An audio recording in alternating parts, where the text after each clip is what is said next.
Hi, my name is Chriselle and welcome to my YouTube channel. That feels both scary and surreal to say out loud, but I'm really excited to finally be making long form content. Super brief introduction, I am at Into the Cozy Corner on both Instagram and TikTok. I make content based on a variety of my favorite hobbies like reading, crocheting, sewing, jigsaw puzzles, you name it. And that's pretty much what you can expect on this channel as well, me doing all of my favorite things. It's currently 8 p.m. on a Friday night. It's September 5th, and I love to spend my weekends crafting, reading, baking, pretty much doing all of the things that I'm not really able to do during a regular week. I love making lists, so I did make a list for myself this weekend. I want to finish the puzzle I'm currently working on, which I'll show you in a bit. I want to pick out my September TBR, finish my current read, and start another book from my September TBR. I've recently started decorating for fall, and I really want to sew some new pillow covers for these cushions I have here in my craft corner, so a sewing project is on the list. And lastly, I really want to bake some cookies, which I'm thinking we'll do together tonight. With that said, feel free to grab your drink of choice, grab a blanket, and cozy on in as I take you along a cozy and chill weekend.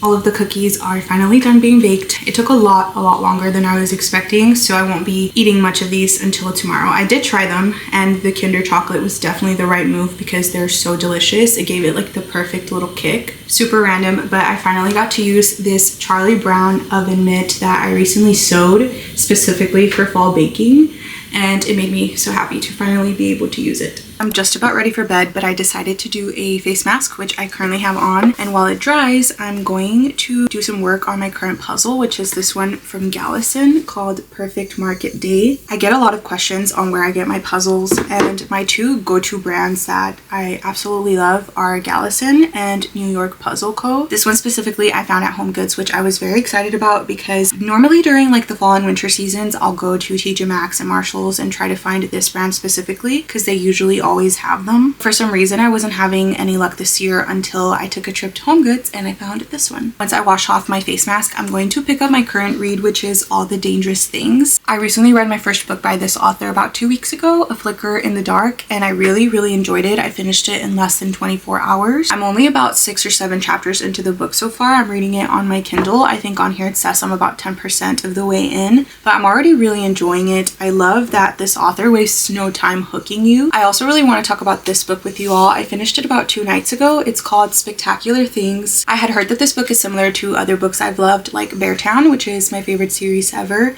and Carrie Soto is Back, which I also really loved. Both of them were 5-star reads for me. I can definitely see the comparison to those books with the love for a sport, in this case being soccer. This book had me crying at 2 in the morning. I absolutely loved it so much. It was a 5-star read for me. I've always really been drawn to books about siblings, but when it's a story about sisters, I find myself feeling more invested. In the story, we have Mia, who is your stereotypical eldest parentified daughter who has sacrificed so much of her own wants and her dreams for the well-being of her family, but more specifically for her sister's career in soccer. And then we have Cricket, the youngest, who has grown up seeing all of that sacrifice and refuses to let it be in vain. However, in doing so, she kind of ties her self-worth into the sport of soccer, and it causes this internal conflict of, is this really what I want, or is this what I want because so many sacrifices were made for me to be able to achieve my dreams of becoming a professional soccer player, and I just refuse to let people down. I don't want to give too much of the plot away because I do think it adds to the emotional buildup, but I definitely 100% recommend this one.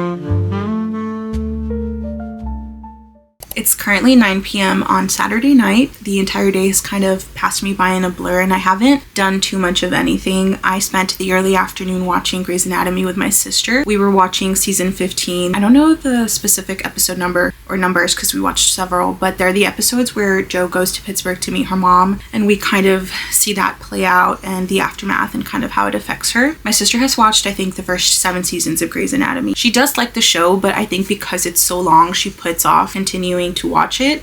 So anytime I have it playing downstairs, because I'm someone who's just like always watching Grey's Anatomy, I started watching the show when I want to say like 15, and I'm 25 now. So it's been a long journey, but I really do love the show. It's my favorite show of all time. It's just that once I hit maybe season 19, I want to say that's where I left off, I just always go back to season 1. I just love how nostalgic those days are. The rainy Seattle weather, the grainy kind of quality that the show was shot with. It was just so perfect, and I really do miss the original intern's magic, so I always go back. But I'm currently rewatching, and I'm on season 15 on those episodes with Jo and her mom. And I think my sister, because the episodes are like very emotional, she was very intrigued, so she sat down to watch them with me, and we spent some time doing that and just laying down with the dogs. That has been my day. I haven't done much of anything. After that, I went to go pick up some dog food, and then I came home to work on my puzzle. By the way, I always get questions on what I do with my puzzles when I'm done with them, and it might be the least exciting answer, but I just always put it back in its original box. I do love the idea of framing them. I have seen people who buy the puzzle frames and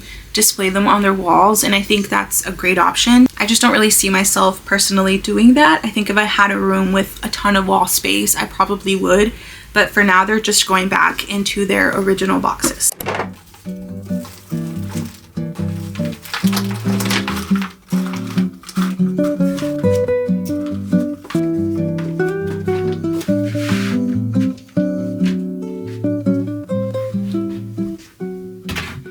Okay, so these are the throw pillows that I'm going to be sewing new covers for. I sewed the ones that are currently on back in January, I think it was, specifically for winter. And I told myself that as the seasons went by throughout the year, I would be sewing new covers. I wanted to do something floral for spring, something kind of bright, maybe pink or blue for summer. And then I just never switched them out. So it's about time I do, and I think fall is the perfect season for that. The fabric I'm going to be using is this navy plaid pattern. I recently switched out my bedding for fall, and the duvet set I got is navy, so I think the throw pillows being in this specific print is going to complement the bedding really well.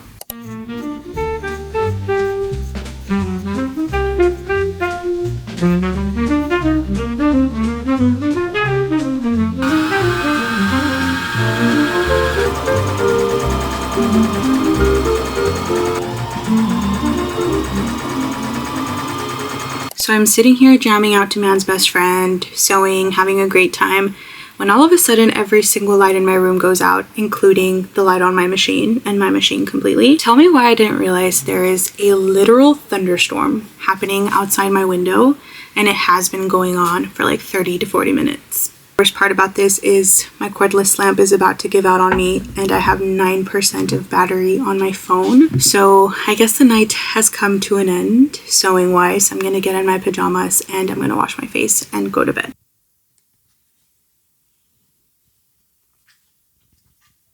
Good morning, happy Sunday. I have just finished getting ready for a Sunday school shift, which I'm about to head out to right now. I'm just wearing this little denim shirt, jeans, and some brown Adidas sneakers, a Canadian tuxedo if you will. The dogs have just finished going outside, and I will check back in when I'm done with church.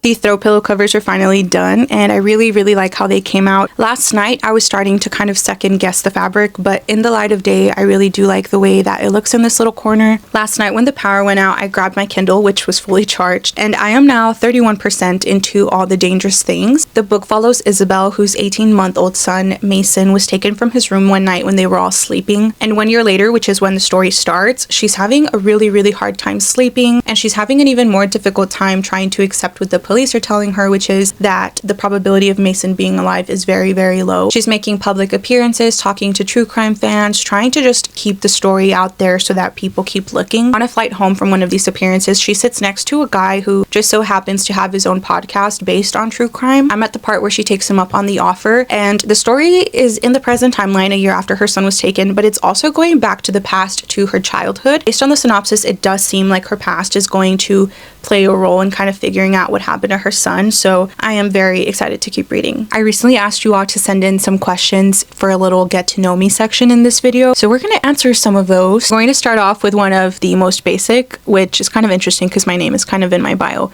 but somebody said, "What's your name?" My name is Chriselle, which is not a very common name. The way you pronounce it is Chris and then L, Chriselle. I can't say my name out loud too many times because I feel like it kind of freaks me out, but that's my name. My sister asked, how many siblings do you have? I have 2 siblings. I am the middle of 3. I have an older brother and a younger sister who sent in the question. I got a lot of questions asking what my job is, if social media is my full-time job, and the answer is yes, social media is my full-time job now, and I feel very, very lucky to be able to say that. Favorite drink and favorite snack. I hate to be boring, but I really do drink mostly water. If I am gonna drink something, it's like iced tea. Favorite snack?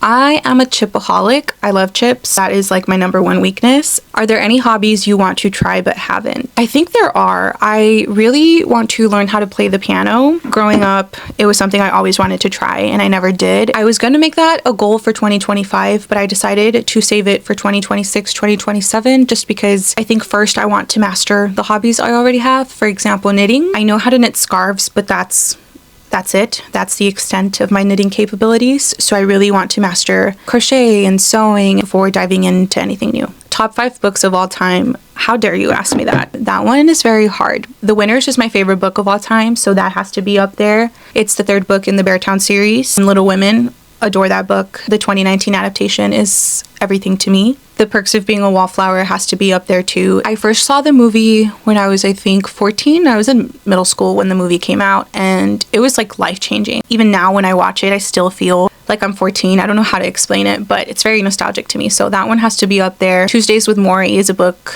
that means a lot to me as well. I kind of go back to it when I need a bit of a shift in perspective. Number 5, I'm gonna have to do Atmosphere, which is my favorite book of 2025 so far. I really, really love it. I love all of Taylor Jenkins Reid's books, but that one specifically just kind of like broke me and put me back together at the same time. So we're gonna do that one. Favorite author. My favorite author is Frederick Bachman. He is the author of the Beartown series, but he's also written so many incredible books, all of which I have read and loved. I think my favorite thing about his writing is the way he's able to put feelings and emotions into words so perfectly. I'm someone who can pinpoint my emotions, but I have a hard time putting them into words, and it's so crazy that every single time I'm reading his books, there's always so many sentences that I go, oh, yeah, I felt that way.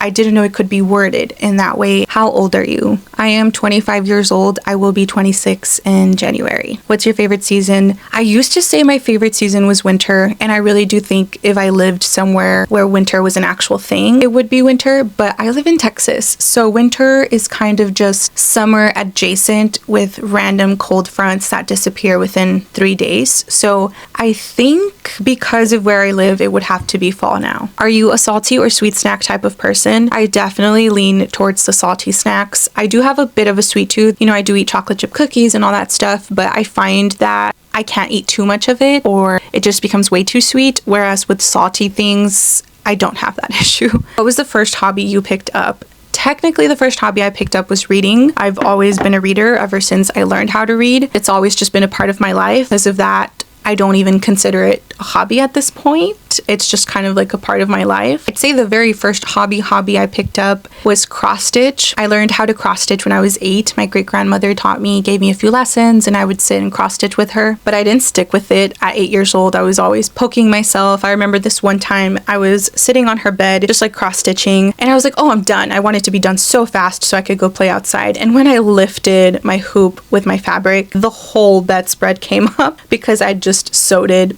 together. And yeah, so I did not stick with it, but when I was 23 3, I thought, okay, I really want to pick it back up. I want to try other hobbies. I had kind of gotten into this mentality of I'd see people crocheting or sewing and I'd say, that's too hard. I can't do that. And I was kind of getting sick of thinking that way. And I thought, well, I knew how to do this when I was 8. I could try again. I went back to my great-grandmother, who I am so lucky to still have to this day. She gave me more lessons and I made a table runner as my very first official project. After that, my great-grandma gave me a few knitting lessons. She taught me how to use a sewing machine as well. I pretty much have learned everything I know from my great-grandma, which I'm very, very grateful for. A lot of the questions were the same, so those are all the ones I'm going to be answering today. I'm going to try and see what else I can do with the rest of my day, and I will check back in eventually.